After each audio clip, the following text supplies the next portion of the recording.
L'association calédonienne d'astronomie est heureuse d'accueillir Jean-Pierre Luminet pour un cycle de conférences, donc à l'occasion de l'éclipse de soleil. Je pense que tout le monde en a entendu un petit peu parler maintenant de cette fameuse éclipse. Donc qui aura lieu ce mercredi de 6h30 à 9h30. Nous, on sera en poste au lycée Jules Garnier pour l'observer, pour tous ceux qui vont venir la voir. Et donc je voudrais d'abord remercier en fait tous ceux qui nous ont aidés en fait à monter tout ça, quoi. Et donc tout d'abord le Haut Commissariat de la République, le gouvernement de Nouvelle-Calédonie, les provinces, la province Nord et la province Sud qui nous ont aidés, la mairie de Nouméa, Air Calin, l'hôtel Terra, l'ADA pour les locations de véhicules, pour les Nouvelles-Calédoniennes, la médiathèque du Nord, enfin. Et bien sûr, l'Université de Nouvelle-Calédonie qui nous accueille ce soir dans ce superbe amphithéâtre pour cette première conférence. Quelques petits mots sur Jean-Pierre Luminet. Donc Jean-Pierre Luminet, c'est un astrophysicien professionnel de l'Observatoire de Meudon. En fait, il est directeur aussi de recherche au CNRS, astrophysicien à l'Observatoire de Meudon et spécialiste de la cosmologie et de la gravitation relativiste. Donc là, ça calme un petit peu. Donc, ces résultats scientifiques les plus marquants concernent notamment les trous noirs, la cosmologie, le Big Bang. Voilà, donc plein de choses intéressantes. Bon, il est membre d'un tas d'académies diverses, l'American Association of Advancement of Science, l'Académie des sciences de New York, l'Académie nationale de l'air et de l'espace, chevalier des arts et des lettres, lauréat du prix Georges Lemaître en 99. Voilà. Il a publié aussi de nombreux ouvrages scientifiques, donc plus d'une douzaine de livres, plus de 150 articles. À titre indicatif, il y en a quelques-uns qui sont exposés ici. Et vous les trouvez facilement dans toutes les bonnes librairies de la place. Il y a même une séance de dédicace qui est organisée, si je ne dis pas de bêtises, mercredi après-midi, c'est ça, Jérôme? Ouais. 14h30, 16h30, on peut dire où? À l'As de Trèfle, hein, c'est ça. Voilà. Il a participé, il est co-auteur aussi de plusieurs films et documentaires pour la télévision. Et en même temps, écrivain poète, il a aussi publié des romans qui sont aussi en dehors du domaine scientifique. Voilà, donc quelqu'un qui a beaucoup de cordes à son arc.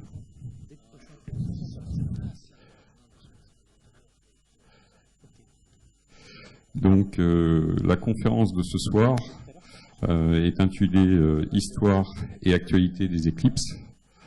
Et dès que voilà, les petits problèmes techniques seront réglés, je vais laisser la parole à Jean-Pierre Luminet.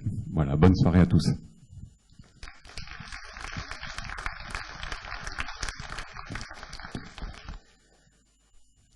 Bonsoir, merci d'être venus aussi nombreux. Voilà, pour cette conférence évidemment consacrée à l'actualité de la semaine, c'est-à-dire les éclipses. Actualité et puis histoire, parce que comme vous le verrez, il y a une très longue histoire du rapport que l'homme entretient avec ce phénomène, certes régulier, mais qui provoque à chaque fois émerveillement, stupeur, splendeur, voire parfois quelques peurs et quelques craintes. Alors, bon, merci pour la trop longue présentation de choses là, mais enfin, vous aurez compris en fait que je travaille sur des objets beaucoup plus lointains que des phénomènes de proximité, que sont justement les mouvements de la Lune, de la Terre et du Soleil. Mais c'est un sujet qui ne peut laisser indifférent personne, je vais y compris un physicien théoricien, qui sonde les lointaines frontières du cosmos, jusqu'au point d'ailleurs où j'ai effectivement commis un ouvrage il y a quelques années là-dessus, pour raconter ces merveilleux rendez-vous célestes. Alors, je vais évidemment faire quelque chose de très général, hein, accessible à tout le monde. Je vois qu'il y a du jeune public, ce qui est toujours très bien. Ça, c'est une gravure que je trouve, que j'ai trouvée dans un de mes vieux livres de ma bibliothèque, hein, parce que j'aime beaucoup aussi la bibliophilie, qui montre que, évidemment, on comprend le mécanisme des éclipses depuis assez longtemps. J'y reviendrai. Donc c'est pour ça qu'il y a un Y à éclipse. Hein. Au XVIIIe siècle, on écrivait éclipse avec un Y. Voilà. Et c'est simplement pour rappeler qu'il y a a priori déjà deux grands types d'éclipses, selon le jeu d'alignement entre la Terre, la Lune et le Soleil.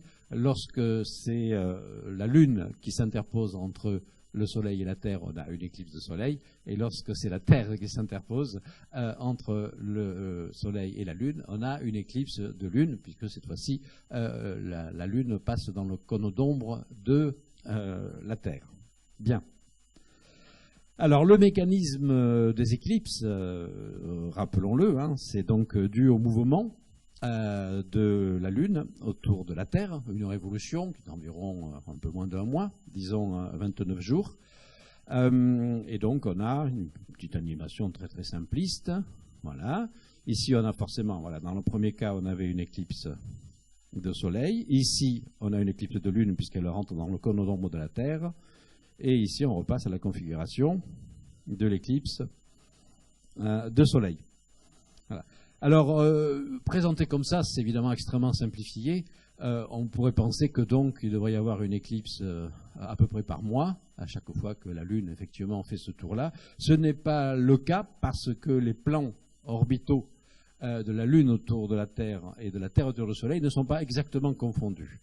Et donc, en fait, pour les conditions pour avoir une éclipse, soit une éclipse totale, soit une éclipse annulaire ou partielle, ne sont évidemment pas réalisées chaque mois. Mais grosso modo, en moyenne, il y a environ 2 éclipses par an. En général, une totale et une partielle ou annulaire. Mais il peut arriver qu'il n'y ait aucune éclipse au cours d'une année. C'est assez rare, mais cela peut arriver. Voilà. Et puis, comme on le verra, évidemment, les éclipses, et vous le savez sans doute, ne sont pas visibles de partout. Les éclipses de soleil, en tout cas, on ne les voit qu'en des points très précis. En général, il faut se déplacer pour aller voir une éclipse. Parce que si on reste chez soi en attendant que l'éclipse arrive, en moyenne, il faut attendre 350 ans. C'est un peu long. Voilà, donc il vaut mieux se déplacer. Donc moi-même, j'ai eu l'occasion, effectivement, de me déplacer pour observer, avoir le plaisir d'observer à l'œil, pas du tout pour des raisons professionnelles, pour simplement admirer le spectacle de l'éclipse. J'ai dû aller en Colombie, en Libye, en Chine et d'autres pays. Et maintenant en Nouvelle-Calédonie. C'est formidable, hein, ce métier. Bon. Voilà. Une petite animation à nouveau qui va montrer justement deux types d'éclipses. L'éclipse de soleil. Alors ça, c'était un petit film qu'on peut trouver sur le web. Une éclipse qui a eu lieu en Afrique en juin 2001. Et puis l'autre animation, c'est une éclipse de lune qui a eu lieu en décembre 2010. Alors je lance les 2 animations.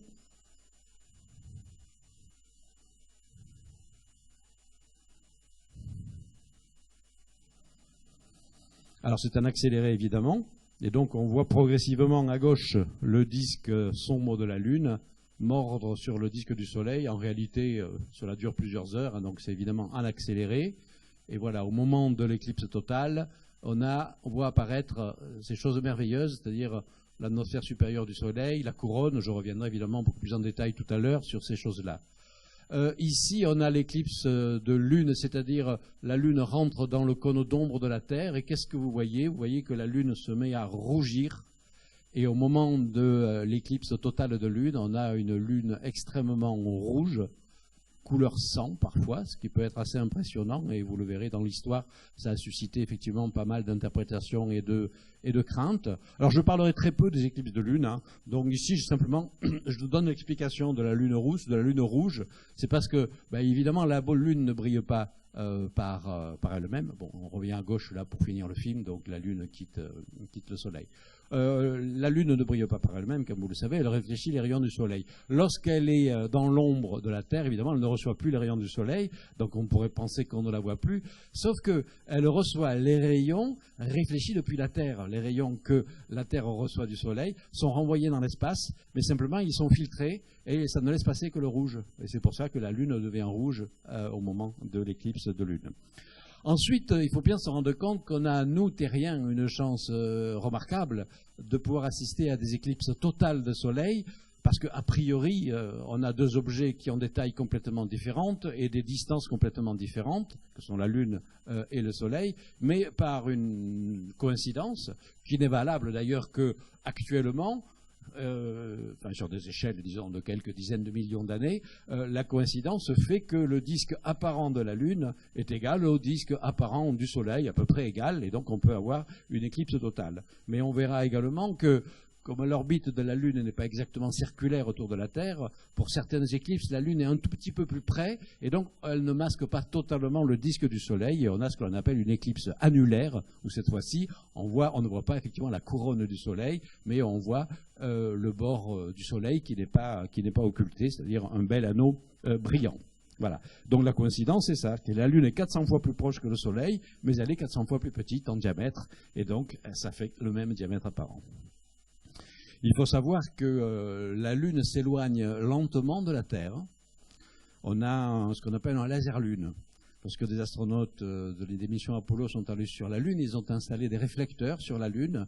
Et il y a une expérience qui est faite et qui est conduite depuis de nombreuses années, avec un tir laser qui est effectué depuis l'observatoire de Grasse, dans le sud de la France. Ça s'appelle le laser-lune, qui mesure le temps d'aller-retour du laser qui se réfléchit sur ces réflecteurs, et on peut mesurer avec une très très grande précision la distance Terre-Lune, et on s'est aperçu que la Lune s'éloigne d'environ 3 cm par an de la Terre. C'est faible, et c'est dû essentiellement à la dissipation de l'énergie orbitale, du couple orbital Terre-Lune à cause des marées, qui sont justement causées par la Lune sur la Terre et réciproquement. Et donc la Lune s'éloigne progressivement. Dans le passé, la Lune était plus proche donc de la Terre, et donc la Lune devait être énorme dans le ciel. Et dans le futur, quand je dis dans le futur, il faut compter peut-être dans 100 millions d'années, il n'y aura plus d'éclipse totale. Il n'y aura plus que des éclipses annulaires. Bon, on n'en est pas encore là, donc profitons des éclipses totales. Alors, l'un des intérêts aussi qui fait la beauté du spectacle d'une éclipse, comme vous le voyez ici, même si le cliché n'est pas terrible, c'est que lors d'une éclipse totale, la nuit s'installe pendant la durée de l'éclipse. Donc on voit apparaître à la fois l'atmosphère du Soleil, que l'on appelle la couronne solaire, qu'évidemment dans des conditions normales on ne voit pas, on est ébloui par le corps principal du Soleil que l'on appelle la photosphère, la surface jaunâtre qui est à peu près à 5500 degrés si vous voulez, et c'est lors de ces éclipses donc que l'on découvre une atmosphère du Soleil extrêmement étendue. J'y reviendrai tout à l'heure quand je parlerai de la physique solaire. Mais alors, puisque la nuit s'installe pendant la durée de l'éclipse, on voit apparaître les astres de la nuit les plus brillants, et notamment donc des planètes. En général, Mercure et Vénus sont proches du Soleil, on a des chances de les voir. Et puis, lors de cette éclipse-là, il y avait également Jupiter qui était dans le champ, donc c'est quand même merveilleux de voir en plein jour, pendant la durée de l'éclipse, quelques-unes des planètes. Et puis, si ça se passe sur un fond d'étoiles brillantes, eh bien, on peut également voir des étoiles de première, voire de deuxième grandeur. Et je donnerai tout à l'heure un exemple extraordinaire d'une éclipse en 1919, qui a permis de tester la relativité générale grâce au fond d'étoiles. Et puis, dans une éclipse de lune, on peut également voir évidemment des objets tels que Saturne, avec toujours cette belle lune rouge. Alors, plongeons-nous un petit peu dans l'histoire des éclipses, et avec donc toutes les superstitions qui ont été attachées à ces phénomènes. À partir du moment où on ne connaît pas l'explication d'un phénomène, et on a une tendance à en avoir éventuellement un petit peu peur et d'imaginer et de fantasmer sur ce genre de choses. Alors, déjà, le terme éclipse vient du grec qui signifie abandon, c'est l'abandon de la lumière, quelque part, comme si le soleil nous abandonnait au moment de l'éclipse. En Chine, où les éclipses sont observées depuis des millénaires, le terme éclipse signifie manger. Pourquoi? Bien parce que les Chinois de l'Antiquité pensaient que c'était un dragon, l'animal symbolique évidemment de la Chine, qui dévorait le soleil. Et donc ici c'est une gravure un peu plus tardive, où l'on voit évidemment ici il y a déjà un télescope, ça veut dire qu'on est maintenant au XVIIe siècle, donc il y a les lettrés, les savants qui savent très bien que l'éclipse c'est quelque chose de naturel et on l'observe, mais en revanche les serviteurs et les domestiques qui n'ont pas accès à cette culture scientifique, ils continuent à être plongés dans les superstitions d'antan. Il y a une très jolie histoire semi-historique, semi-légendaire sur les astronomes He et Ho qui étaient chargés en fait de prévenir les gens au moment des éclipses. Pourquoi? Parce qu'en fait, assez tôt, les hommes ont compris qu'il y avait une certaine régularité dans l'occurrence des éclipses, selon un cycle qu'on appelle le Saros, j'y reviendrai également tout à l'heure, et ils étaient donc à peu près capables de prédire l'arrivée des éclipses. Pas exactement le lieu de la totalité, de la visibilité, mais au moins déjà les éclipses de lune, et puis au moins les éclipses de soleil. Et puisque donc on craignait que le soleil ne soit dévoré par un animal, il fallait faire fuir l'animal. Et donc ils étaient chargés de convoquer les archers pour tirer des flèches enflammées vers le dragon, et puis des tambours pour faire beaucoup de bruit. Voilà. Et puis l'histoire raconte que la veille de cet événement, Hi et Ho sont allés dans un café, dans un bistrot, et ils ont bu, ils étaient complètement ivres, ils ont oublié de se réveiller le matin, et donc ils n'ont pas pu alerter à temps les archers et les tambours, et on leur a coupé la tête. Voilà. Bien que le soleil soit quand même réapparu. C'est dangereux d'être astronome parfois. Hein. Bien. Alors donc en fait on trouve ces superstitions un petit peu chez tous les peuples. Donc ici je vous ai mis une gravure qui montre en fait une scène un petit peu semblable mais qui se passe en Amérique du Sud. Ça se passe au Pérou. Hein, ça s'appelle Désolation des Péruviens pendant l'éclipse de 1760 et quelques, etc. Alors on voit qu'est-ce qu'on fait. On frappe des chiens pour les faire hurler. À la lune, et puis il y a des danses, des tambours et tout un ensemble de choses. Voilà. En bas, on est un petit peu plus haut en Amérique centrale, chez les Aztèques. Alors c'est un peu difficile à décoder. Enfin, c'est un codex, mais on va décoder le codex. Et en fait, les éclipses, donc là il y a le cycle de la lune, tout un ensemble de choses.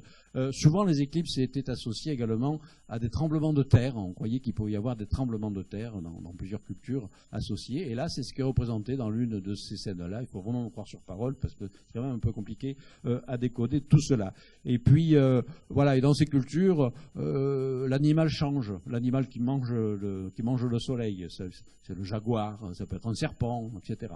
Bien. Alors, les superstitions ne sont pas uniquement des choses du passé lointain et inculte. Aujourd'hui encore, il y a des superstitions lors des éclipses d'aujourd'hui. Alors, deux scènes quand même assez pittoresques. Hein. La scène du haut, c'est en Inde. Donc, il y a tout de même la culture qui consiste à savoir qu'il faut quand même absolument mettre des lunettes à éclipse pour se protéger les yeux. Mais en revanche, on va se plonger dans le Gange parce que l'on pense qu'il peut y avoir effectivement des effets bénéfiques ou maléfiques de l'éclipse et qu'il faut se plonger dans le fleuve sacré. En bas, c'est plus étrange. C'est une scène au Pakistan, hein, lors des éclipses récentes. Il y a la superstition selon laquelle des enfants handicapés, si on les enterre dans le sable jusqu'au cou, au moment de l'éclipse, éventuellement, ils peuvent être guéris par une sorte de miracle céleste qui, évidemment, ne se produit jamais, sauf peut-être par la persuasion. Donc voilà encore des superstitions qui ont lieu avec les éclipses. Alors, il y a un texte célèbre qui est l'Apocalypse de Jean, qui date d'environ l'an 90 après Jésus-Christ. Là, je vous montre une magnifique représentation de cet apocalypse dans un manuscrit du XIe siècle. Alors, vous connaissez sans doute les différentes catastrophes qui sont censées arriver au moment de l'apocalypse, et notamment l'ouverture du sixième sceau. Quand il ouvrit le sixième sceau, il se fit un grand tremblement de terre, le soleil devint noir comme une étoffe de crin, et la lune entière prit la teinte du sang. Alors ça fait finalement allusion, et on le voit effectivement sur ce cliché, à une éclipse de soleil et une éclipse de lune. Dans l'éclipse de soleil, le soleil devient noir comme du crin, et c'est dans une éclipse de lune que la lune prend la teinte du sang. Donc le récit rassemble les deux types d'éclipses dans la même événement qui est considéré comme un signe de l'Apocalypse. Alors tout de même, tous les peuples n'ont pas une vision négative et craintive de l'éclipse. Chez certains peuples, l'éclipse c'est quelque chose de plutôt sympathique, notamment justement les peuples polynésiens et les aborigènes. Chez les peuples polynésiens et les aborigènes, le soleil et la lune sont mari et femme, ou femme et mari. C'est pas toujours le soleil qui est masculin et la lune qui est féminin, peu importe. Il se rencontre pour faire l'amour au moment des éclipses. Et c'est pour ça qu'il ferme les volets et qu'on ne voit rien. Donc il ne faut pas trop regarder les choses. Donc là, le dessin de l'aborigène montre assez bien effectivement ceci. Et puis ceci, c'est une gravure occidentale du 19e siècle où on voit une éclipse conjugale et cette jolie embrassade entre la Lune et le Soleil. C'est après tout un petit peu plus sympathique que toutes les peurs ancestrales. Bien. Alors on va maintenant se plonger dans l'histoire assez fascinante des éclipses, comment elles ont été progressivement comprises, calculées, etc. Ça nous fait remonter assez loin dans le passé, et notamment dans ce fameux alignement de pierres que l'on trouve en Angleterre, sur le fameux site de Stonehenge, qui est daté en fait d'environ presque 2000 ans avant Jésus-Christ. Vous savez que déjà, ça a été amplement prouvé que les alignements spécifiques correspondent à des alignements astronomiques en direction des soleils au moment des solstices, d'été, d'hiver et tout un ensemble de choses. Mais il y a des choses tellement subtiles dans cet arrangement, le nombre de pierres circulaires, etc., que cela évoque également le cycle des éclipses de 19 ans dont je vais parler. Et certains historiens, astro-historiens, ont fait l'hypothèse que ça pouvait être un véritable calculateur d'éclipses, cette construction. Et en bas, malheureusement, la résolution est extrêmement mauvaise, agrandie comme ça. Ça est censé représenter une cérémonie rituelle au moment d'une éclipse qui se passait donc à Stonehenge. Alors, comme je vous le disais, assez tôt, la plupart des peuples qui se sont intéressés à ce phénomène-là, que ce soit en Chine, en Mésopotamie, en Grèce, etc., ont remarqué que, en fait, il y avait une sorte de récurrence dans des séries d'éclipses, donc un cycle qu'on appelle le Saros, tout simplement parce que 19 années solaires, ça correspond à 235 lunaisons, avec une très bonne approximation. C'est-à-dire donc 6940 jours, si vous voulez tout savoir. Et ça veut dire que durant ce Saros, ces 19 années solaires, il y a 86 éclipses. Donc 43 de soleil et 43 de lune.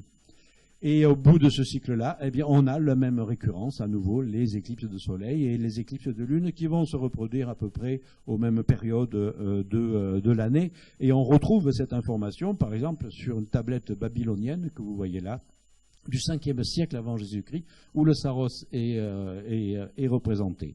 Également dans la Grèce antique, où d'ailleurs beaucoup du savoir initial avait été justement cherché en Égypte ou en Mésopotamie, on attribue à un philosophe et un savant qui s'appelait Méton la redécouverte ou la redécouverte de ce Saros, que l'on appelait le cycle de Méton ou le cycle d'or, qui était censé être représenté également dans le stade d'Olympie. Bien, voilà, donc également lier ces événements à des événements festifs. On a retrouvé au début du XXe siècle une épave près de cette île-là, dans la mer Égée, anticythère. On a retrouvé, donc enfoui dans la mer, un mécanisme extraordinaire dont on voit ici une représentation, enfin une photographie. Et donc, ça a été daté du IIe siècle avant Jésus-Christ. Les historiens se sont penchés sur cet engin apparemment étonnant et ils ont fini par reconstituer le mécanisme complet, qui est un mécanisme extraordinairement sophistiqué, qui fait l'admiration de tous et qui signifie qu'au IIe siècle avant Jésus-Christ, c'est-à-dire à peu près à l'époque d'Archimède, des premiers grands astronomes de la bibliothèque d'Alexandrie, comme Aristarque de Samos, on connaissait parfaitement non seulement le cycle de Méton, le cycle de Saros, mais en faisant tourner un peu à la façon des futurs astrolabes des mécanismes avec des engrenages extrêmement compliqués, pouvoir réellement calculer les occurrences précises des éclipses, donc vraiment une expertise assez ancienne des éclipses. Alors l'Égypte. A priori, on peut s'étonner qu'il n'y ait pas beaucoup de références immédiates aux éclipses en Égypte, pourtant avec une civilisation de milliers d'années qui s'intéressait autant au soleil, puisque le dieu Ra, c'était le dieu du soleil qui jouait un rôle tellement important, et notamment dans le culte des morts, Voilà. Et donc ça, c'est une carte qui montre les très nombreuses éclipses dans l'Égypte ancienne. Ça, ce sont les lignes de totalité. Donc l'Égypte a été évidemment au cours des siècles et des millénaires traversée par un très grand nombre d'éclipses. Et donc on peut, je répète, s'étonner qu'il n'y ait pas de représentation manifeste de ces phénomènes-là. Mais des archéologues ont interprété certains éléments picturaux représentant donc en fait le voyage des morts par ce qu'on appelle le soleil ailé. Alors regardez ici dans ce cartouche-là, en haut vous avez une représentation de rat du soleil et vous le voyez avec des ailes ici. Bien. Or, il se trouve que lors de l'observation de certaines éclipses, ça c'est plus du tout un dessin égyptien, c'est un dessin qui a été fait par un astronome au XIXe siècle, on peut avoir dans certaines conditions le soleil avec ces deux jets de lumière par des effets un petit peu particuliers. Donc une hypothèse qui est faite, c'est qu'en fait c'est une éclipse de soleil avec ce phénomène-là qui est représenté dans certaines représentations funéraires égyptiennes. Allons un petit peu du côté des Mayas, de la culture maya. On a retrouvé un codex extraordinaire qui s'appelle le codex de Dresde, qui est daté entre le XIIe et le XVe siècle. Et dans le codex, en fait, cette page-là représente le calcul également et les prédictions des éclipses. Donc vous voyez que tous les peuples se sont intéressés au phénomène et ont essayé de le comprendre. Revenons dans notre bassin méditerranéen et notre culture occidentale, aux sources de la science, c'est l'Antiquité grecque évidemment. Les éclipses ont joué un grand rôle. D'abord, on attribue à un philosophe pythagoricien la première explication rationnelle des éclipses, c'est-à-dire l'interposition de la Lune devant le Soleil. Voilà. Ensuite, c'était au 5e siècle avant Jésus-Christ. Bien. Ensuite, Aristote a utilisé les éclipses de lune pour démontrer la rotondité de la Terre. Et ceci, c'est une démonstration graphique, que l'on retrouve dans des traités plus tardifs du Moyen-Âge, qui explique qu'effectivement, si la Terre était une plaque carrée ou triangulaire ou etc. pentagonale, évidemment, l'ombre portée sur la Lune au moment d'une éclipse ne serait pas du tout l'arc de cercle qui est observé. Donc, ça veut bel et bien dire que la Terre est ronde. Et puis, le grand et génial Aristarque de Samos, qui travaillait à la bibliothèque d'Alexandrie au IIIe siècle avant Jésus-Christ, a utilisé des éclipses avec des raisonnements géométriques assez sophistiqués, des éclipses de lune, etc., pour calculer les tailles respectives, les diamètres respectifs de la Terre, de la Lune et du Soleil, et puis par d'autres méthodes, leurs distances respectives. Et il a trouvé que le Soleil était beaucoup plus gros que la Terre, qui elle-même était plus grosse que la Lune, et puis le Soleil était extrêmement lointain par rapport à la distance Terre-Lune, et il en a donc déduit que très probablement c'était le Soleil qui était au centre du monde, et non pas la Terre, comme on le pensait depuis Aristote. Et donc vous voyez que ce n'est pas Copernic qui est le premier à proposer cette théorie qui s'appelle donc le système héliocentrique, mais c'est Aristarque de Samos qui après a malheureusement été oublié pendant des siècles. Une éclipse également de l'Antiquité assez fascinante, on appelle l'éclipse solaire de Thalès, parce que Thalès c'est le fameux philosophe, savant, mathématicien sur lesquels quelques collégiens souffrent à propos de ce théorème de Thalès, mais enfin qui sont très faciles à comprendre. Il connaissait le Saros, le cycle des éclipses, et on lui attribue la prédiction d'une éclipse qui a eu lieu le 28 mai 585 avant Jésus-Christ. Alors qu'est-ce qui s'est passé? Donc ici on voit une carte assez ancienne de la ligne de totalité. Je ne sais pas si vous reconnaissez un petit peu la carte. Ici, c'est un bout de la Turquie. Ça, c'est la Caspienne. Ça, c'est la mer Noire, le golfe Persique. Ici, on est en Iran, etc., etc. Et ici, donc, on le voit plus clairement sur cette carte moderne, la ligne de totalité. Eh bien, ici, dans cette région-là, il y avait deux peuples qui se faisaient la guerre depuis des années. C'était les Mèdes et les Libyens, et les Lydiens. Pardon. Eh bien, au moment de l'éclipse qui avait donc été prédite par Thalès, l'éclipse arrive en pleine bataille, comme on représente cette gravure-là, et les deux armées sont tellement stupéfaites de ce phénomène-là qu'elles décident d'arrêter de se battre parce que ça devait être un signe du ciel, qu'il fallait enfin faire la paix. Et les rois respectifs des deux peuples ont effectivement décidé de faire un traité de paix et ils ont marié leurs enfants respectifs. Donc ça fait partie des exemples où l'éclipse a été tout de même plutôt bénéfique pour l'histoire. Alors ensuite, il y a l'éclipse de la crucifixion. Beaucoup de récits relatant la crucifixion du Christ, non seulement des récits, puis après des représentations évidemment picturales, parlent d'un obscurcissement du ciel au moment de l'agonie du Christ, etc. Voilà. Donc ça, c'est extrait d'un film de Pasolini. Et puis ça, c'est un tableau d'un peintre hollandais. Et ça, c'est un détail d'un autre tableau d'un autre peintre hollandais, où là, effectivement, ce sont bel et bien des éclipses qui sont représentées. Alors les historiens, ils essaient de voir si ceci est pure légende ou si on peut réellement associer les récits des évangiles et autres à des phénomènes astronomiques qui auraient eu lieu à peu près à cette période-là. Et bon, la crucifixion du Christ est censée s'être passée à peu près entre l'an 29 et l'an 33. Alors il se trouve qu'en fait, dans cette période-là, il y a une seule éclipse totale de soleil visible à Jérusalem, mais c'était au mois de novembre, le 24 novembre 29, bien. Et en revanche, il y a eu deux éclipses de lune qui étaient au mois d'avril, effectivement, le fameux mois de Nisan qui est décrit dans les évangiles, soit une en l'an 30 et une en l'an 33. Donc voilà, donc il y a cette identification possible qui reste encore l'objet de débat. On avance dans l'histoire. Une éclipse de lune du 29 février 1504, on va l'appeler l'éclipse lunaire de Christophe Colomb parce que c'est quand même associé à une histoire assez extraordinaire qui après d'ailleurs a été reprise dans différents récits, y compris dans les aventures de Tintin. Vous allez voir pourquoi.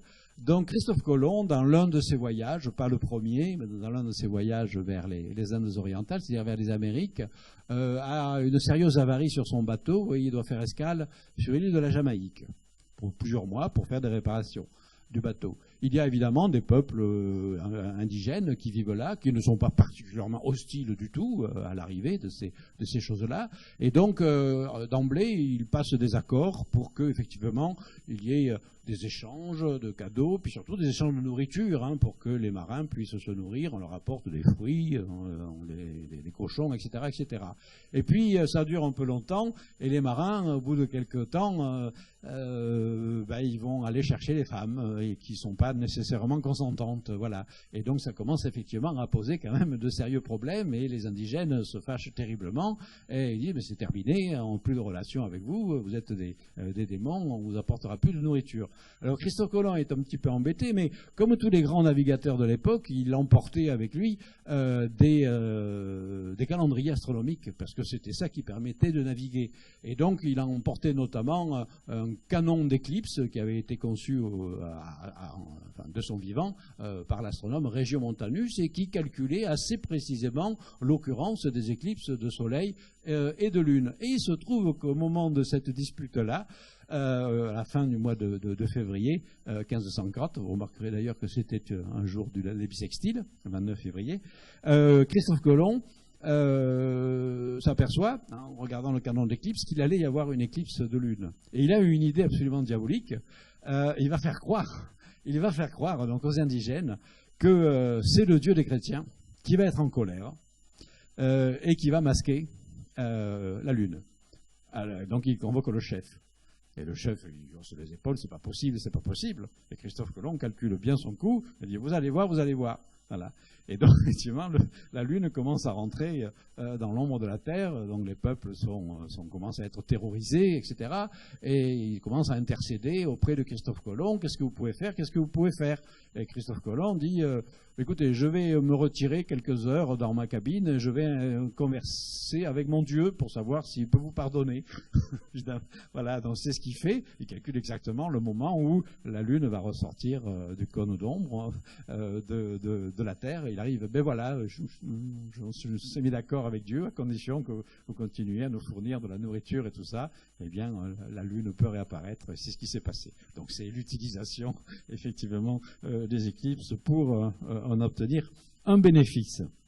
Bien.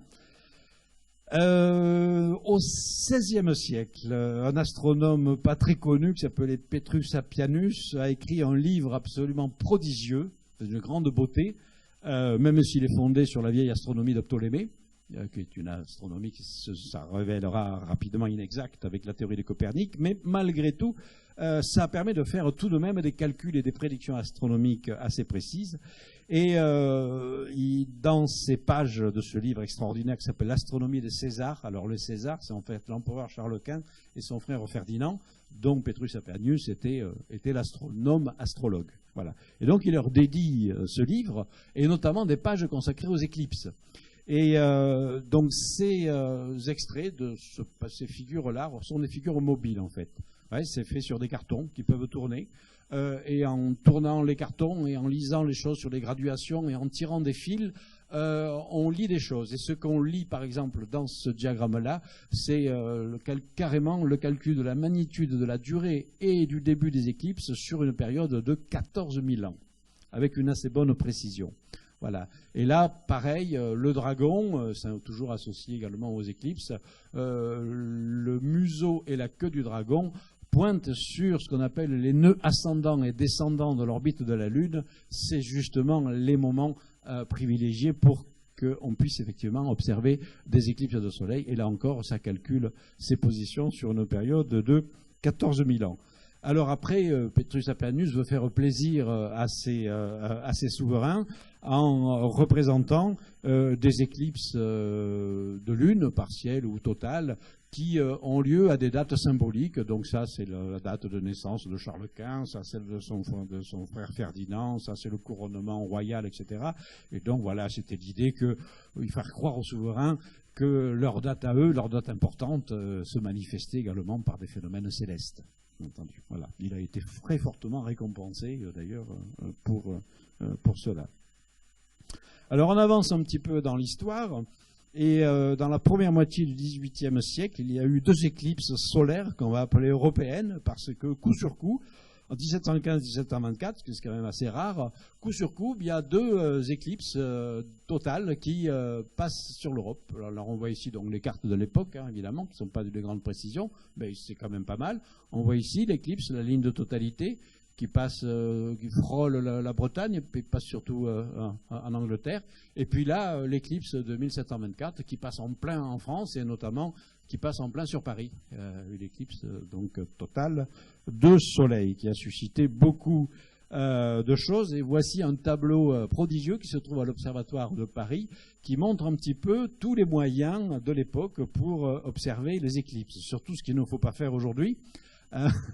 Voilà. Alors, donc la scène représente la foule en bas qui est fascinée par le spectacle. Et puis en haut, vous voyez ici, c'est le bâtiment de l'Observatoire de Paris qui venait juste d'être construit. On appelle le bâtiment Perrault. Aujourd'hui, l'Observatoire s'est un petit peu agrandi quand même. Il est tout neuf, l'Observatoire. Et en haut, vous avez les astronomes professionnels qui sont en train d'observer le phénomène. Et donc en bas, vous avez la foule. Alors vous voyez, par exemple, qu'il y a des observations dans des seaux par réflexion. Puis il y en a qui visent, alors celui-là, effectivement, sa vue a dû en prendre un sacré coup. Ça, c'est des observations à travers le tamis, ici à travers un cône inversé, enfin, tout un ensemble de scènes extraordinaires dont on voit ici des détails sur une gravure du même artiste. On voit la réflexion dans le seau, ici, observé avec une lunette. On a dû perdre la vue probablement, etc., etc. Voilà. Ici à travers un tamis. Bien.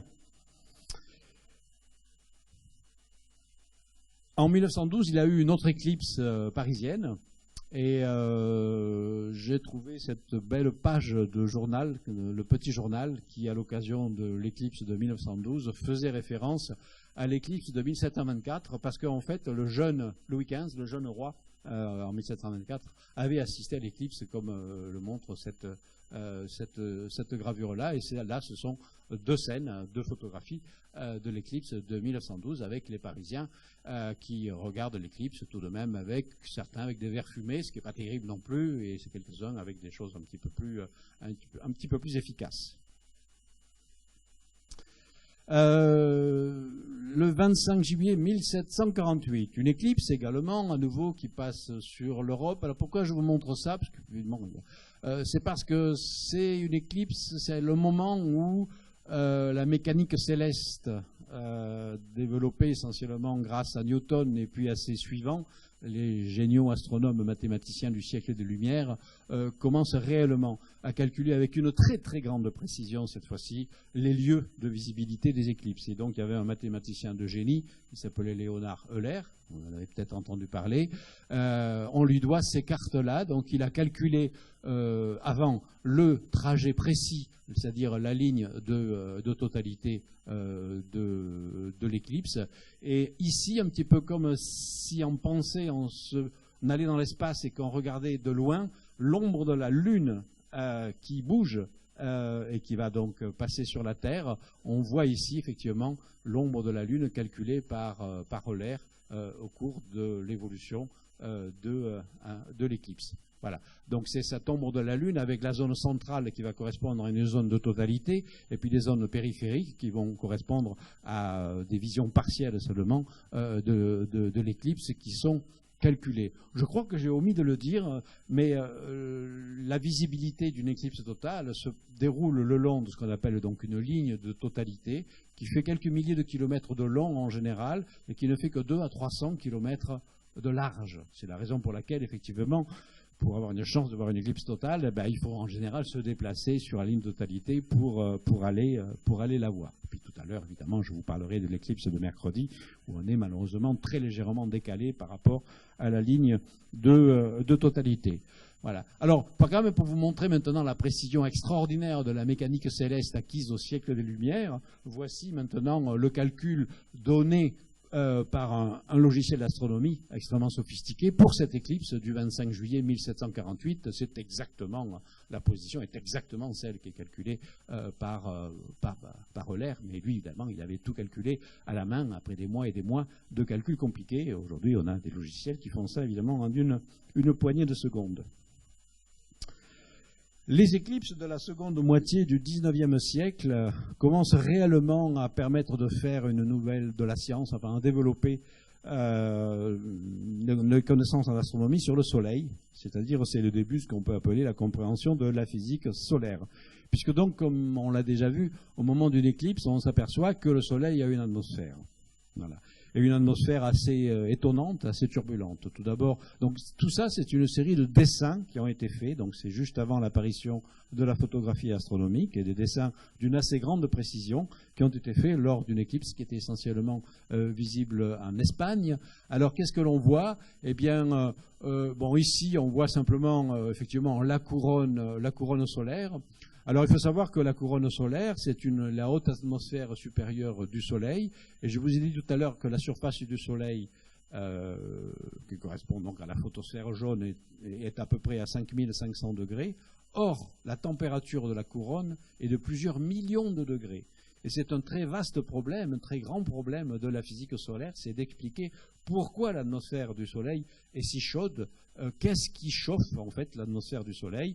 Et donc ce n'est que depuis quelques années que l'on commence à avoir des modèles relativement plausibles mais extrêmement complexes en fait pour expliquer le chauffage de la couronne solaire avec des champs magnétiques, des mouvements de convection, de la turbulence, tout au long des ondes de choc, tout un ensemble de choses. Et puis on voit ici donc des structures assez compliquées, des jets, etc., qui finalement mettent assez bien en évidence le champ magnétique du Soleil. Le Soleil a un champ magnétique avec des lignes de champ magnétique qui sortent un petit peu dans tous les sens, comme dans un aimant si vous voulez. Évidemment, le plasma, c'est-à-dire le gaz chaud, qui est électrisé, formé d'électrons, de protons, a tendance à suivre ces lignes de champ magnétique, et c'est pour ça qu'on a ces structures tout à fait extraordinaires. Et puis quand vous regardez un petit peu plus en détail et un petit peu plus près du bord du Soleil, on voit ces choses rouges, c'est ce qu'on appelle des protubérances solaires. Et alors c'est coloré, donc en fait aujourd'hui on appelle ça la chromosphère. Donc en fait la chromosphère c'est l'atmosphère inférieure du Soleil, puis au-dessus il y a la couronne. Voilà. Alors, eh bien, lors d'éclipses totales, si le Soleil est en phase d'activité, eh bien, on peut avoir effectivement la vision de quelques-unes de ces protubérances solaires. Et même en dehors des éclipses, en utilisant un télescope avec un filtre qu'on appelle H-alpha, c'est ce qu'on a eu la chance de faire le week-end dernier avec un instrument magnifique de l'association calédonienne, on peut voir effectivement actuellement le Soleil relativement actif et l'on voit effectivement quelques protubérances solaires. Voilà, donc les débuts de cette physique solaire. Ça, c'est pour juste le plaisir des yeux, pour montrer que toujours, sans avoir besoin de la photographie, il y avait des astronomes qui avaient des talents de dessinateurs extraordinaires et qui représentaient avec une fidélité incroyable les structures observées au moment d'une éclipse. Donc ça, c'est le plus célèbre astronome dessinateur de l'histoire, qui s'appelait Trouvelot. Il travaillait en partie en France et en partie aux États-Unis. Il a fait des séries de pastels d'un grand nombre de phénomènes astronomiques. Chaque pastel est un véritable chef-d'œuvre à la fois de précision astronomique et un chef-d'œuvre artistique. Et là, il a représenté de façon magnifique toutes les structures observées lors de l'éclipse du 29 mai 1878. Voilà. Alors, comme je vous le disais, ben voilà, donc maintenant les clichés plus modernes. Ici, on voit bien donc cette couronne chauffée à plusieurs millions de degrés, et ici donc les protubérances solaires, et ici une énorme éruption solaire qui fait une arche, qui fait une boucle. Alors, il y a des éruptions solaires qui sont ouvertes, c'est-à-dire le plasma est réellement éjecté dans l'espace. Et puis les particules vont arriver au bout de quelques jours sur Terre et interagissent avec la magnétosphère de la Terre, qui protège heureusement la Terre de ce vent solaire. Mais c'est des époques où on a par exemple des aurores polaires plus intenses, parce que les particules du vent solaire s'engouffrent dans les points faibles de la magnétosphère qui sont au-dessus des pôles magnétiques terrestres. Et l'on voit donc une augmentation des aurores polaires. Et puis à cause de la structure du champ magnétique assez compliquée du Soleil, il y a certaines éruptions qui sortent du Soleil. En général, c'est à l'endroit où il y a des taches solaires. Et puis le champ magnétique fait une boucle, et donc le plasma est canalisé le long de cette boucle et retombe. Et ce sont des arches absolument gigantesques, parce que si on mettait la Terre à l'échelle, la Terre serait un tout petit rond à l'intérieur de cette arche. Donc vous imaginez le déploiement de ces arches absolument gigantesques de plusieurs centaines de milliers de kilomètres de hauteur lors de ces éruptions solaires. Et pourtant, le Soleil est dans une phase de son existence où il est en moyenne extrêmement stable, mais il a tout de même ces petits soubresauts. Voilà. Parmi les phénomènes remarquables qui sont observables au moment d'une éclipse totale de Soleil, il y en a plusieurs, j'en ai mis 3. L'un s'appelle les grains de Bailly, c'est-à-dire on voit encore, juste avant la totalité, des points extrêmement brillants qui ressemblent un petit peu à des diamants. Et ici également, on a aussi ce phénomène-là de l'anneau de diamant qui est un petit peu exagéré par une vision d'artiste, mais ça, c'est un cliché réel qui montre les grains de Bailly. Pourquoi on voit ça? Eh bien, parce que la Lune a du relief. Elle n'est pas parfaitement circulaire. Il y a des montagnes et des vallées. Et donc, ça veut dire que par les vallées, on voit encore les derniers rayons du Soleil qui vont filtrer à travers ces vallées, c'est ce qui donne ces grains de Bailly. Voilà. Et puis on a des phénomènes sur Terre, des phénomènes plus compliqués, assez fascinants, pas faciles à voir. On ne le voit pas nécessairement à toutes les éclipses, qu'on appelle notamment des ombres volantes. C'est une combinaison avec des phénomènes de turbulence atmosphérique où on a l'impression qu'il y a effectivement des ombres qui volent comme ça sur les monuments au moment d'une éclipse. Donc personnellement, sur toutes les éclipses totales que j'ai vu des grains de Bailly, mais je n'ai pas vraiment vu des ombres volantes. Aussi, parmi les phénomènes, je vous en parle, je n'ai pas d'image, Et pour cause, intéressant au moment d'une éclipse totale, c'est le silence qui se fait dans la nature. Les animaux perturbés, en général, notamment les oiseaux, cessent de chanter au moment d'une éclipse. Et donc, ça fait effectivement une atmosphère très particulière lorsqu'on observe une éclipse dans la campagne, dans la nature, de voir également non seulement la nuit arriver, mais également ce silence extraordinaire qui s'installe. Une éclipse dont je tiens absolument à vous dire quelques mots, vu mon domaine de spécialité, la gravitation relativiste, c'est-à-dire voilà, l'application des théories d'Einstein, espace-temps courbe, etc., pour décrire des phénomènes gravitationnels. Donc Einstein propose en 1915 une nouvelle théorie de la gravitation qui va s'avérer plus performante que la théorie habituelle de Newton, qu'on apprend encore à l'école, si vous voulez. Il y a l'histoire d'attraction universelle. Einstein explique qu'en fait, la gravitation, c'est pas vraiment ça. Une meilleure description, c'est plutôt une déformation, une courbure, comme on va l'appeler, de l'espace et du temps au voisinage d'un corps massif. Alors, ce qui est figuré un petit peu sur ce schéma, c'est comme, donc ça, c'est une représentation un peu analogique du tissu de l'espace réduit juste à 2 dimensions. Et donc, il y a un petit creux qui est formé dans le tissu de l'espace par la présence du Soleil. Et Einstein calcule que au moment d'une éclipse de Soleil, les étoiles qui sont à l'arrière-plan du Soleil, eh bien, elles ne doivent pas être vues exactement au même endroit que lorsqu'on les observe en l'absence du Soleil, justement parce que le Soleil introduit cette perturbation sur la ligne de visée, et donc les trajets des rayons lumineux sont légèrement déformés et déviés au moment de l'éclipse totale de Soleil. Et donc il prédit que ici, on a par exemple la position des étoiles normales, et puis si le Soleil s'interpose, ben, vous voyez que les positions des étoiles sont légèrement écartées et décalées. Et donc Einstein fait le calcul très précis de la déviation des rayons lumineux et de cet écart qui doit être observé au moment d'une éclipse totale de Soleil.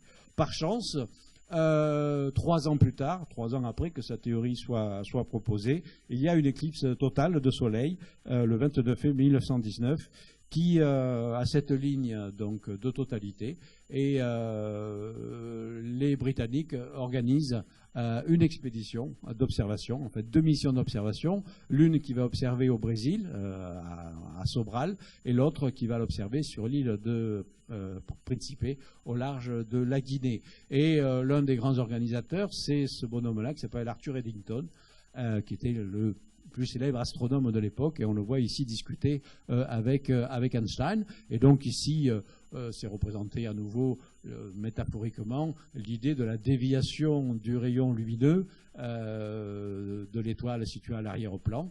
Et ici, c'est donc également figuré le déplacement apparent de ces étoiles en raison de la présence du Soleil. Voilà. Eh bien, voici les clichés historiques, cette fois-ci, les vrais clichés qui ont été pris lors de cette éclipse-là. Alors, bon, vous voyez pas grand-chose, c'est-à-dire les étoiles sont assez difficiles à être vues, mais en fait, bon, avec les méthodes de l'astronomie, on peut effectivement voir que les étoiles de l'arrière-plan sont effectivement décalées de leur position habituelle, de la quantité exacte qui avait été prédite par Einstein. Alors, ça avait été une grande chance que cette éclipse-là se produisait sur un fond étoilé important. Parce qu'en général, l'éclipse peut se produire dans un endroit où il n'y a pas vraiment d'étoiles et on ne les voit pas apparaître. Et surtout que cette éclipse de 1919 se produisait en projection devant un amas d'étoiles assez brillant qui est dans la constellation du Taureau, qui s'appelle l'amas des Hyades. Et donc c'était une occasion effectivement rêvée d'observer beaucoup d'étoiles de l'arrière-plan qui devaient donc être décalées de la quantité calculée par Einstein. Et donc ça a été le premier test expérimental de la relativité générale qui, lorsqu'elle avait été proposée, évidemment suscitait un certain scepticisme. Bien, donc une éclipse extrêmement importante pour l'évolution de la science, et vous voyez que ça va très très loin au-delà simplement de la simple compréhension de la Lune et du Soleil, puisque c'est carrément la relativité générale, qui est une théorie fondamentale de la physique qui permet après de comprendre le Big Bang, les trous noirs et tout cela. Bon, une éclipse récente qui a été importante au moins en Occident, parce que ça a été une éclipse à peu près parisienne, c'est-à-dire une éclipse en Occident, c'est l'éclipse du 11 août 1999. Alors vous voyez, ben là on voit bien en fait sur ce schéma, alors ça maintenant ce sont les vraies cartes qui sont calculées par les instituts de mécanique céleste, ça c'est l'Institut de mécanique céleste de l'Observatoire de Paris, évidemment tous les instituts américains qui calculent très précisément également ces choses-là. Donc en rouge, vous avez la ligne de totalité. Donc comme je vous le disais, ça fait effectivement quelques milliers de kilomètres. Ça, c'est le début de l'éclipse, et puis on va pouvoir la suivre, etc. Et ça, c'est la fin de l'éclipse. C'est-à-dire la durée, le soleil est au-dessus de l'horizon, et on voit qu'effectivement la largeur, comme je vous le disais, est assez faible, 200 à 300 kilomètres de largeur. Après, quand on est légèrement décalé, eh bien l'éclipse, elle est partielle, on ne la voit plus en totalité. Donc il n'y a plus le beau spectacle de la couronne, mais il y a simplement, en fonction du degré de partialité, on a plus ou moins d'obscurité. Donc ici, dans cette zone-là, l'éclipse est à 80%, et puis après, etc. Et en dehors de cette zone, on ne voit absolument rien, bien entendu. Et puis il y a toujours un point sur la ligne de totalité, qui est en fait le moment où l'éclipse va être la plus longue, hein, et donc qui était situé là. Voilà. Donc pour cette éclipse-là, moi personnellement, j'avais décidé de quitter la France parce que je pensais d'abord qu'il y avait pas des chances pour qu'il ne fasse pas très beau en région parisienne, puis qu'il allait y avoir des embouteillages absolument monstrueux, ce qui a effectivement été le cas. Et j'avais choisi d'aller là, en Iran, dans les montagnes près de Ispahan, et c'était absolument magnifique. Voilà. Et voici quelques-unes donc des images qui ont été prises essentiellement par des astronomes amateurs, parce qu'aujourd'hui on a d'excellents instruments qui permettent de faire de l'astrophotographie, et on voyait un soleil actif. Vous voyez comment le soleil était actif en 1999, vous voyez toutes ces protubérances absolument magnifiques. On voit bien la structure magnétique du soleil avec tous ces filaments guidés par les lignes de champ magnétique du soleil. Comme l'éclipse, elle était aussi visible en Turquie, au-dessus d'Istanbul, c'est au-dessus de la cathédrale de Sainte-Sophie. C'est marrant de voir le croissant, c'est plus un croissant de lune, qui est le symbole évidemment de l'islam, c'est le croissant du soleil cette fois-ci, au-dessus de la cathédrale de Sainte-Sophie. 1999. Et puis il y a la même éclipse vue depuis la station spatiale Mir, où là carrément on voit effectivement bien l'ombre de la Lune qui est là et qui évidemment va bouger. Si je reviens un petit peu en arrière, parce que si je reviens un petit peu en arrière là-dessus, on peut se dire que évidemment, on reste, en général, on va avoir une éclipse et puis on reste à un lieu donné de la ligne de totalité. Et donc, il faut savoir que la durée d'une éclipse totale, elle va de quelques secondes pour les très très courtes jusqu'à 7 minutes 15 secondes au maximum. Mais dans l'histoire, c'est extrêmement rare d'avoir une éclipse aussi longue que 7 minutes. En 2009, en Chine, on a eu une éclipse quand même de 6 minutes, c'est quand même exceptionnellement long. Typiquement, la durée des éclipses totales, c'est de l'ordre de 3 ou 4 minutes. Alors, lors d'une éclipse antérieure qui était visible en Afrique, les astronomes avaient eu l'idée, en fait, d'affréter un vol du Concorde.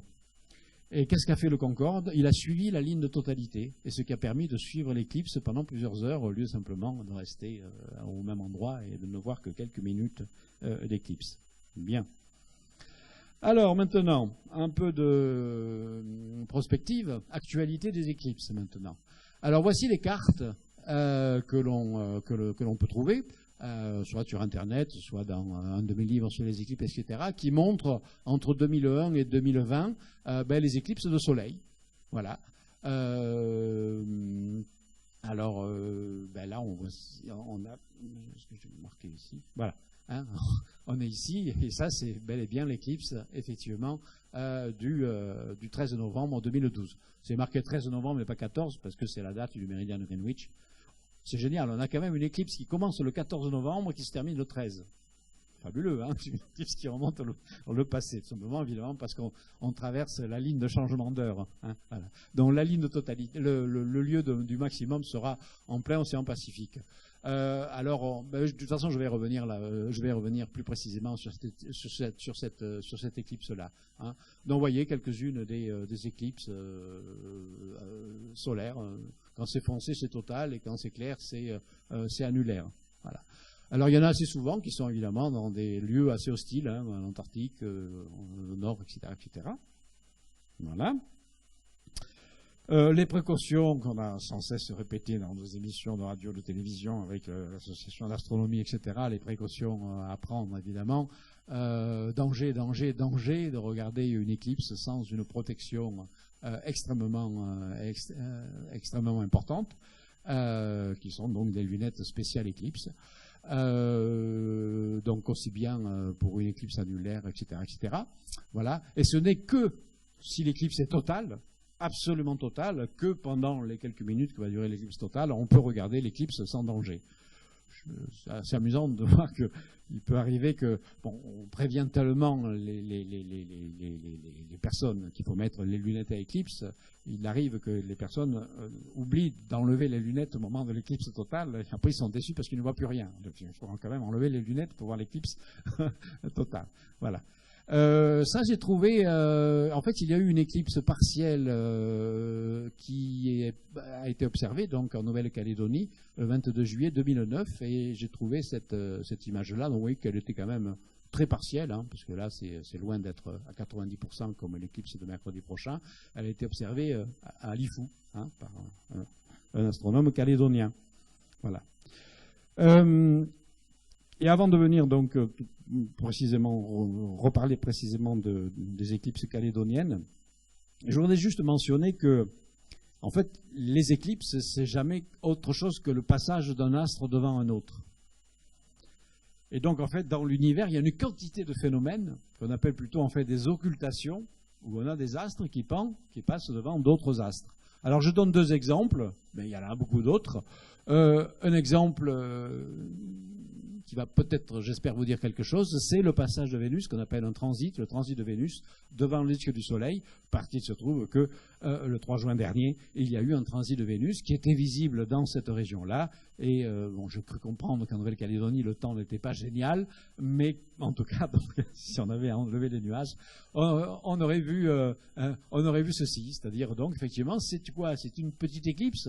Cette fois-ci, évidemment, c'est la planète Vénus qui passe, c'est la planète Vénus, évidemment, en projection, elle est toute petite, c'est une petite mouche qui passe et qui met 6 heures à traverser à peu près le Soleil. Ça a joué un rôle extrêmement important dans l'histoire de l'astronomie, comme je le raconte dans un de mes livres qui s'appelle Le Rendez-vous de Vénus.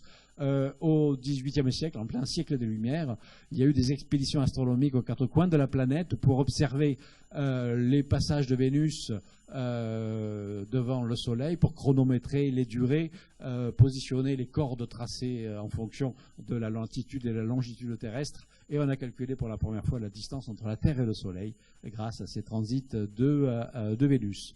Et puis alors, dans l'astronomie la plus moderne et la plus fascinante, on utilise une sorte d'éclipse pour détecter ce qu'on appelle les planètes extrasolaires. Les planètes extrasolaires, ce sont les planètes qui sont en orbite autour d'autres étoiles que le Soleil. Alors, normalement, ces planètes-là, on ne les voit pas parce qu'on est complètement ébloui par les étoiles. Et l'une des méthodes pour détecter les planètes extrasolaires, c'est justement le transit de cette planète devant le disque de l'étoile. Et donc, ça va faire une baisse de la lumière. Alors, c'est vraiment une mini-éclipse, parce qu'une petite planète qui passe devant une étoile lointaine, ça fait une chute de la lumière à environ 1 millionième à peine. La luminosité baisse de 1 millionième. Mais aujourd'hui, on a évidemment des capteurs astronomiques professionnels d'une telle sensibilité que l'on peut voir effectivement cette baisse de la lumière et en déduire, en fonction de la durée et de l'intensité de la baisse, les caractéristiques de la planète. Et c'est comme ça que l'on découvre certaines planètes extrasolaires, dont une notamment qui a été découverte il y a 1 an et qui ressemble, ça c'est une vue d'artiste évidemment, c'est pas comme ça qu'on voit les choses, qui est une sorte d'exotère, c'est-à-dire une planète tournant autour d'une étoile un petit peu plus petite que le Soleil, et c'est une planète de type terrestre. Évidemment, ça ouvre les horizons fascinants de la possibilité que sur ces planètes de type terrestre, autour d'étoiles de type solaire, il puisse y avoir de la vie ailleurs dans l'univers. Bien. Vous voyez un petit peu comment on peut généraliser toute l'histoire des éclipses à des phénomènes astronomiques absolument fascinants. Bon, alors j'ai quasiment fini. Maintenant, il faut quand même parler donc un peu plus en détail de cette éclipse totale, donc du 13 novembre 2012, heure du méridien de Greenwich. Donc ici, c'est le 14 novembre, comme vous le savez, observable entre 6h30 et 9h30 à peu près. avec donc un maximum ici à Nouméa à 7h56 si je ne m'abuse. Alors vous voyez ici les cartes, donc voilà la ligne de totalité. Alors à part un bout d'Australie, et notamment la ville de Cairns, là tout le reste, hein, c'est vraiment en plein océan Pacifique, voilà. Voilà. Alors donc il se trouve que pour la position de la Nouvelle-Calédonie, l'éclipse est à 90%. Voilà. Ici on a la ligne de totalité.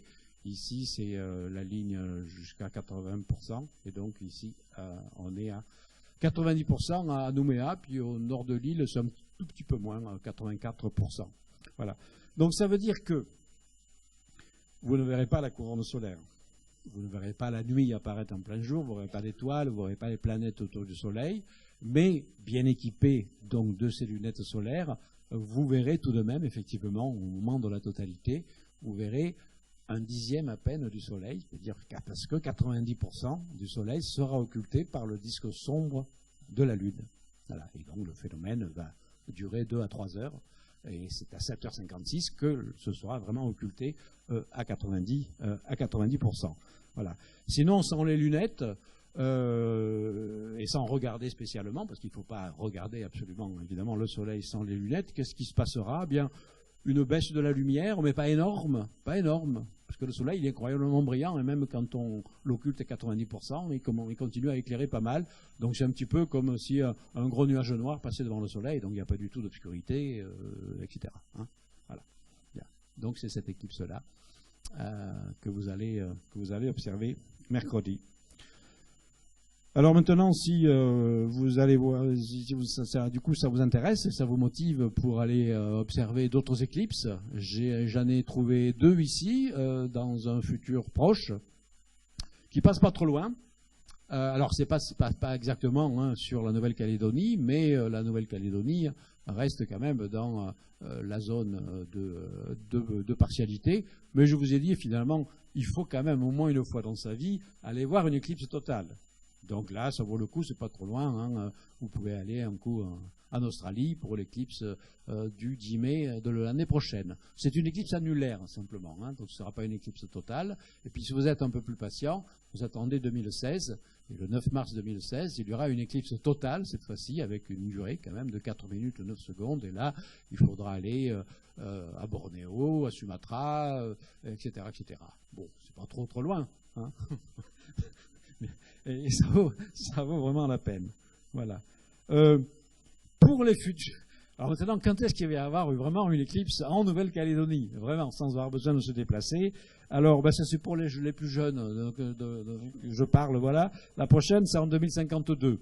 Hein, voilà, le 22 septembre, très précisément. Voilà, et donc, mais ce sera une éclipse annulaire, à nouveau, hein. Voilà. Alors, je ne vous dis pas la date, la prochaine éclipse totale à Nouméa, ça c'est même pas la peine d'y penser, personne ne sera là pour l'observer. Voilà. Mais c'est bien, vous voyez, qu'on peut calculer les éclipses des centaines d'années à l'avance. Donc voilà, c'est le futur, ça c'est l'ouverture pour les jeunes, si l'éclipse de cette année-là peut susciter des vocations, un intérêt au moins pour l'astronomie chez les jeunes et les moins jeunes, eh bien c'est formidable pour les choses futures. Voilà.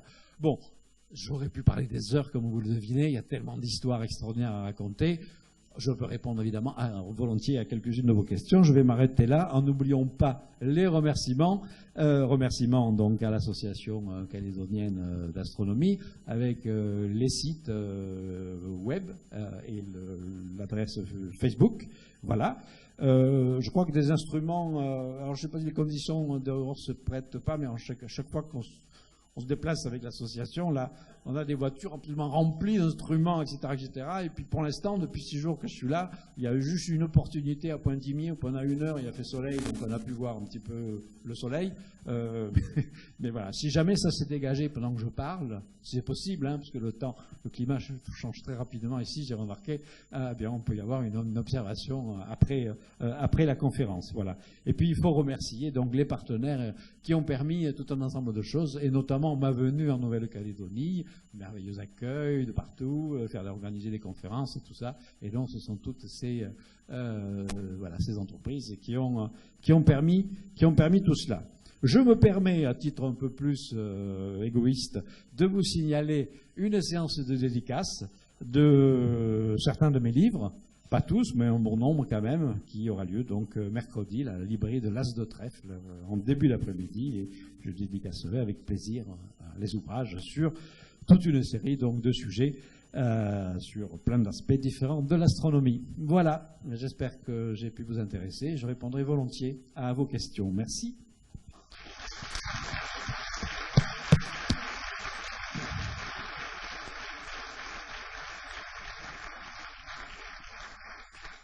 Donc bonsoir, on a un micro à faire passer pour des éventuelles questions, donc levez la main et puis je me ferai un plaisir de venir avec le micro.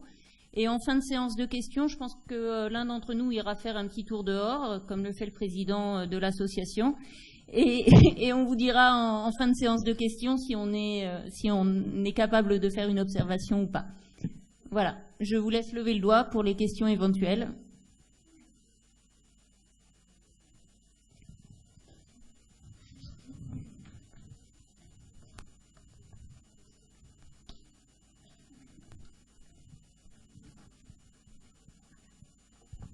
Oui, bonsoir. J'aimerais savoir pourquoi la ligne de totalité suit toujours en règle générale des courbes.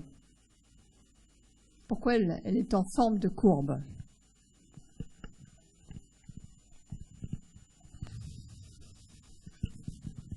Comme ceci, par exemple. Hein, ben, c'est en partie essentiellement dû... Ici, c'est une carte en projection aplatie à 2 dimensions de la surface de la Terre qui est ronde, donc c'est normal qu'il y ait des déformations dans la représentation. Hein, voilà. Donc en fait, si on suit réellement la courbure de la Terre, ce n'est pas incurvé. Hein. Le trajet, il se fait comme ça, il suit ce qu'on appelle en fait une géodésique, c'est-à-dire une sorte de ligne droite, mais sur une surface incurvée qui est la surface de la Terre. Et c'est simplement la carte qui déforme, la carte aplatie qui déforme la ligne.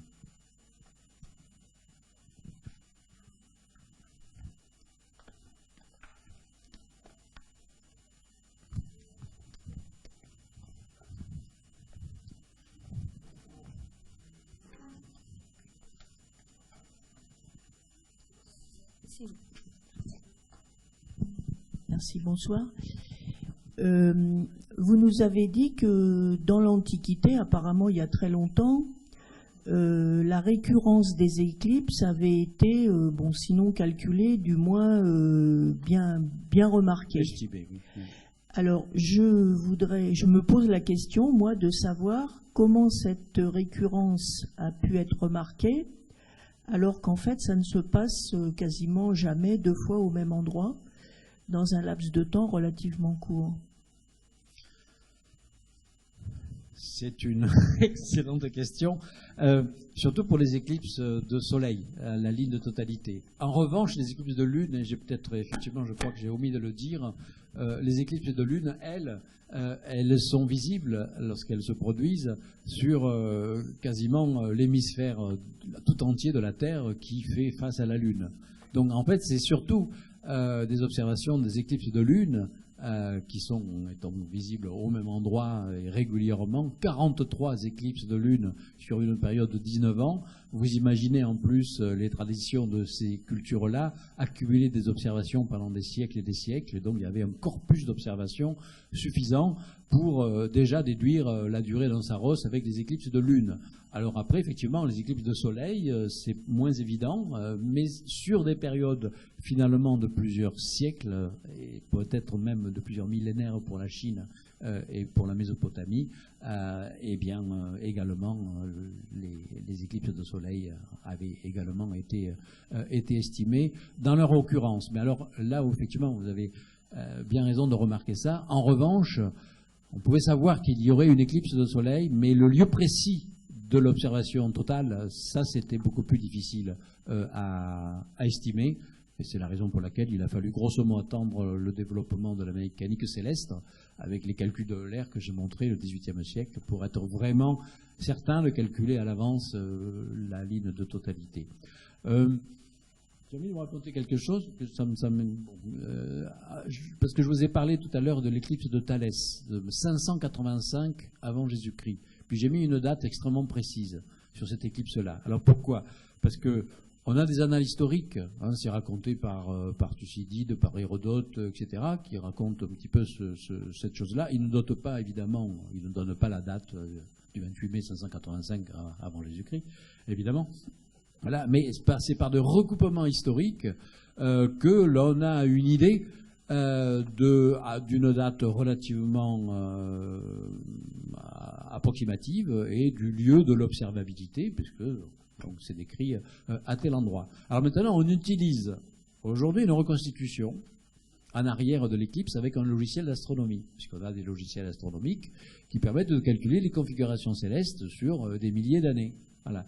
Et grâce à ça, on va vérifier que les éclipses décrites par des comptes rendus plus ou moins exacts, par des récits historiques, ont bel et bien eu lieu à telle date et à telle époque. Et alors là où c'est absolument passionnant, c'est une collaboration quelque part entre l'histoire et l'astronomie de la façon suivante. Sur certaines éclipses, on a des descriptions historiques extrêmement précises, où on sait exactement, vraiment, le jour et les heures où ça s'est passé. Et quand on fait la reconstitution astronomique avec les logiciels modernes, on trouve qu'il y a un décalage. Que ce n'est pas tout à fait là, que la ligne de totalité, calculée par les logiciels, n'est pas là où c'était décrit. Qui se trompe, les récits historiques ou le logiciel? C'est le logiciel. Vous savez pourquoi? Parce qu'il ne tient pas compte, en tout cas les logiciels traditionnels, je ne parle pas des super logiciels professionnels. Si beaucoup d'entre vous êtes intéressés à l'astronomie, vous avez des logiciels, je suis sûr, de reconstitution du ciel sur votre micro-ordinateur. Ils ne tiennent pas compte de la variation au cours du temps de la rotation terrestre. Et grâce à ces combinaisons de récits historiques et de reconstitutions de logiciels, on arrive à faire tracer des courbes au cours de l'histoire sur la variation de la rotation terrestre pour faire coïncider les récits historiques et les reconstitutions d'ordinateurs. Bonsoir. Pourquoi c'est dangereux pour les yeux de regarder l'éclips, enfin de voir l'éclipse? De la même façon que c'est dangereux de regarder le soleil, tout simplement, éclipse ou pas éclipse, parce que le soleil émet des rayons lumineux extrêmement puissants, et notamment ce qu'on appelle des ultraviolets.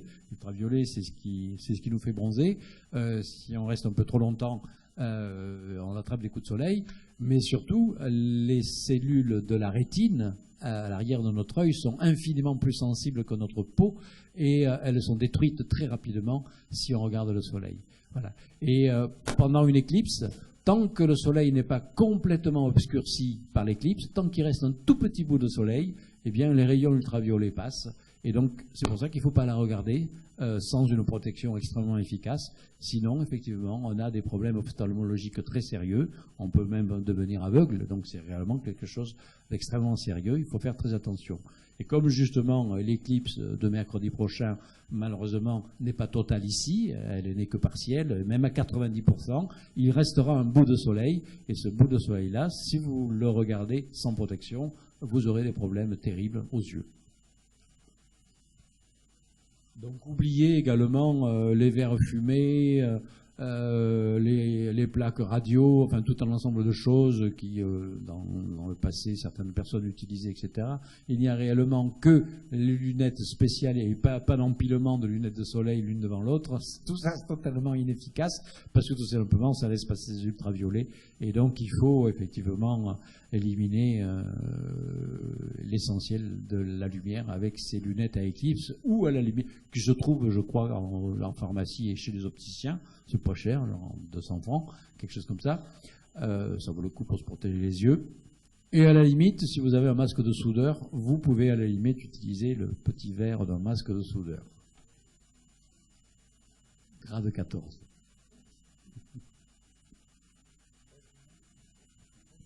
D'autres questions peut-être?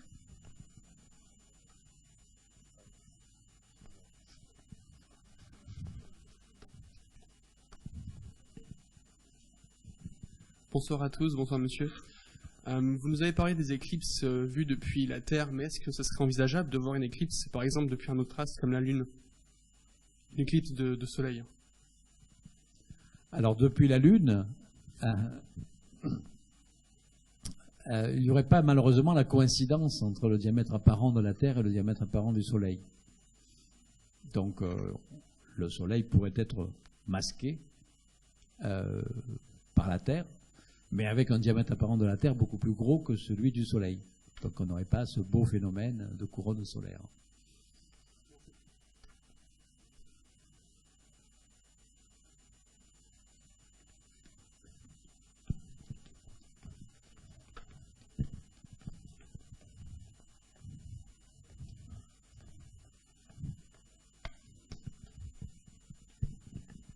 Bonsoir. J'avais une question, c'est comment faites-vous pour prédire les temps exacts la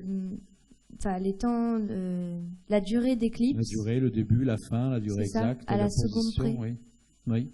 Eh bien aujourd'hui, parce qu'on connaît avec une très grande précision les éléments de l'orbite de la Lune, de l'orbite de la Terre par rapport au Soleil, et en combinant tous ces éléments, on peut faire effectivement aujourd'hui des calculs précis à la seconde près. Mais comme j'ai essayé de le montrer un petit peu, c'est que ça a été une lente acquisition au cours du temps pour arriver à ces précisions-là. On a commencé à avoir des bonnes précisions de l'ordre de quelques minutes, comme je l'ai dit, avec des calculs du XVIIIe siècle. Et aujourd'hui, on est vraiment à des précisions de la seconde sur les temps, et puis à quelques mètres près sur des positions de la ligne de totalité.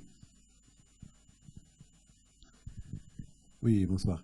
Est-ce qu'on a quelques éléments? Est-ce que ce genre d'éclipse se produit dans d'autres planètes du système solaire? Est-ce qu'on a des éléments sur ça? Alors, comme je l'ai dit, très généralement, il y a toujours des astres qui passent les uns devant les autres, et on peut toujours appeler ça une éclipse, sauf que, je répète, il y a quand même, c'est un cas extrêmement particulier, le cas de l'éclipse de Soleil totale vue depuis la Terre, le cas très particulier, parce que, je le répète, on a un satellite naturel qui se trouve juste à la distance requise pour masquer exactement le disque du Soleil. Maintenant, il y a extraordinairement peu de chances pour qu'ailleurs on ait exactement ce même phénomène. On aura toujours, évidemment, un astre qui passera devant un autre. Donc, si vous êtes, imaginons, par exemple, vous êtes sur un satellite de Jupiter. On ira un jour, sur Europa ou sur Ganymède, etc., etc. Le satellite tourne autour de Jupiter. Il y a forcément un moment où le satellite va passer dans l'ombre de Jupiter, et donc où Jupiter va masquer le Soleil. Bien entendu. Sauf que, évidemment, à ce niveau-là, le Soleil, ce sera de toute façon un tout petit point, à peine plus gros qu'une étoile, tandis que Jupiter sera absolument énorme. Donc là, le Soleil sera totalement masqué. Et donc, c'est pas du tout le même phénomène.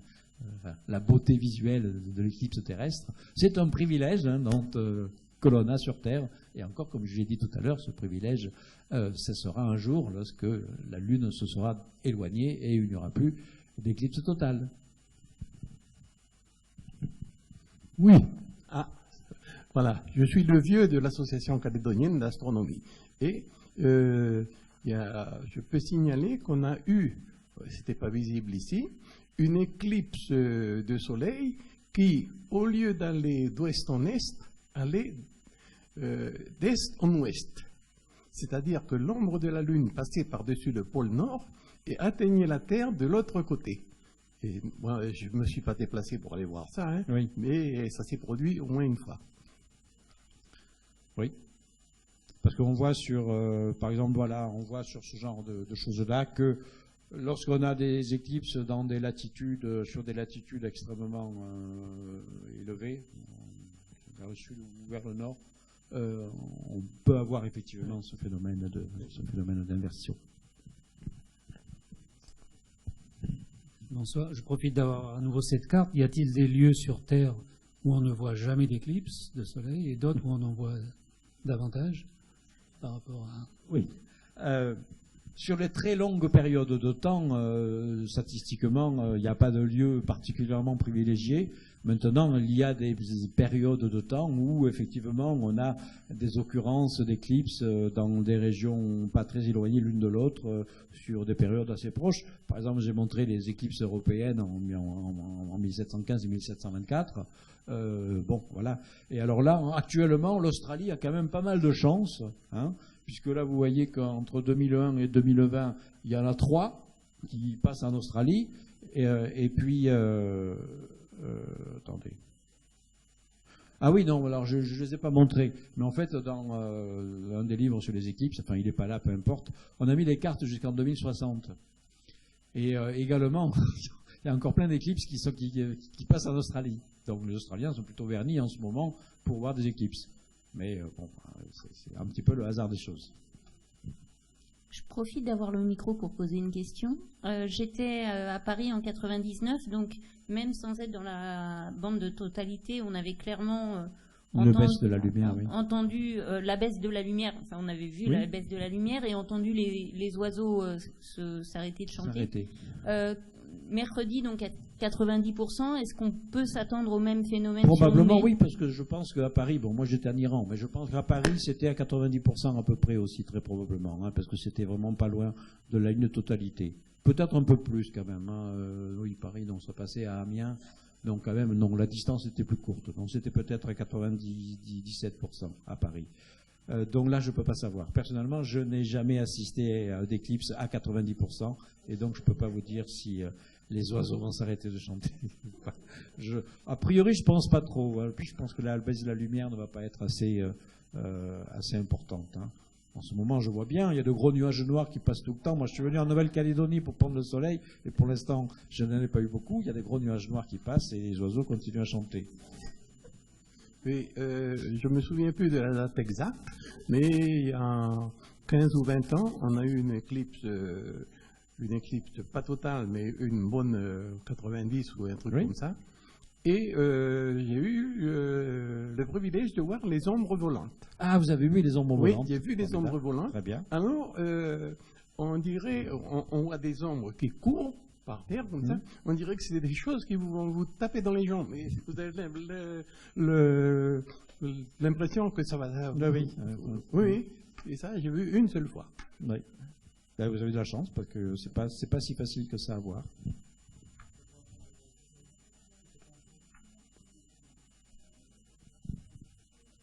Une question ?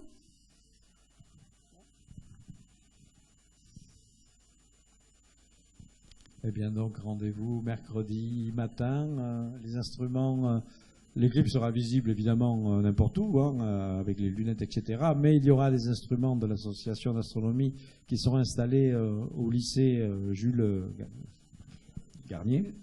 Merci à tous pour votre présence. On n'a malheureusement pas le ciel qui va bien pour faire une observation ce soir.